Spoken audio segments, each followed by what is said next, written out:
It was a Sunday afternoon that brought a confirmed EF0 tornado to Portland. And I just noticed, throughout the day that the weather just continued to shift from sunny spurts to really rainy and windy. Deidre Coleman was in and out yesterday because of the storms. She lives in North Portland, right where the path of the tornado traveled. This is the park where she takes her pets for walks.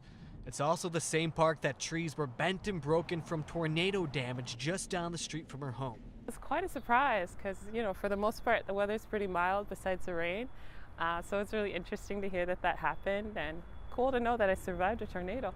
The National Weather Service says a tornado in the Pacific Northwest isn't unheard of, but it's definitely rare for Portland city limits. We could not find one that was actually in the Portland city limits going all the way back to 1972.